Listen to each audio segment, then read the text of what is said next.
AEW has been near perfect in their booking strategy and they have been giving us great shows week in and week out. During the first press conference, Matt Jackson said that tag team wrestling is a lost art and it needs to be revived, and sure enough, it is being revived through AEW. So far, the tag division has been doing just fine, but does AEW have too many factions or is it just fine for them? Stick around this video and I will answer this very question coming up.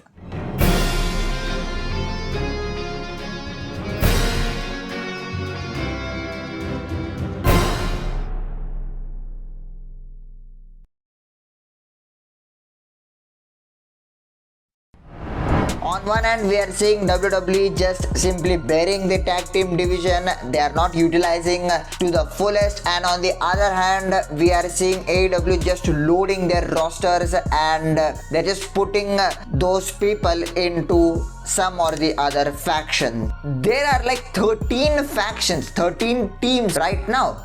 So do they have too many factions? Yes, they have, but is it good for them? Now hear me out. More people get a chance to showcase their talent through factions. AEW is a relatively new company filled with independent wrestlers who have less TV experience. Now, if you look at these factions, they have a common theme here. Most of these factions have been led by someone who has a live TV experience, meaning the leader is a former WWE wrestler, or at least the faction has one or two WWE former wrestlers. Looking at AEW, I get the impression that almost all the wrestlers are in some sort of a faction.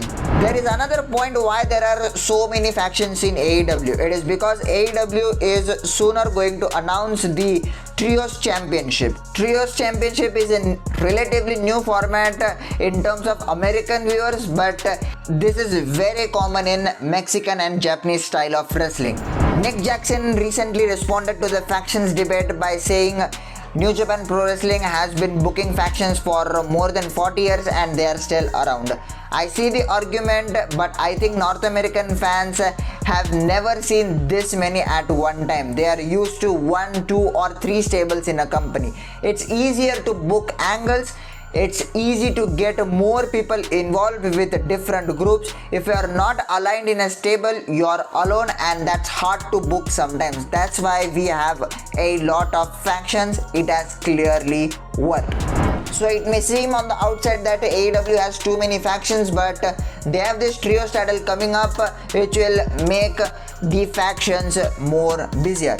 But a counter argument will be having too many factions will make the show messier.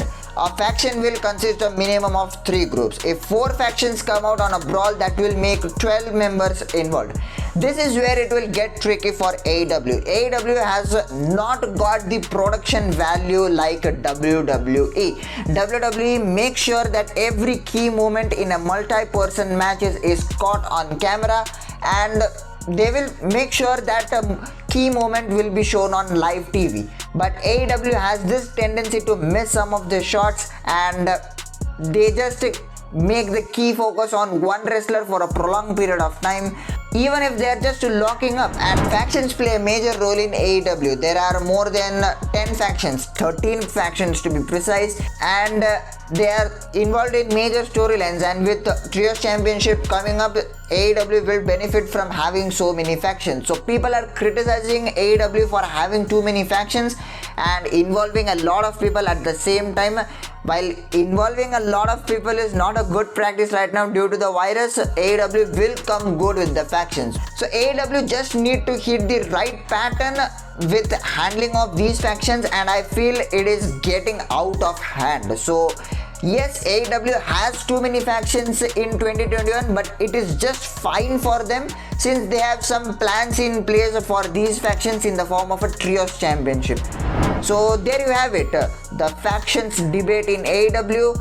If you like it, thumbs to the video, love it, sub to the channel, that would be helpful. I will see you guys in the next one.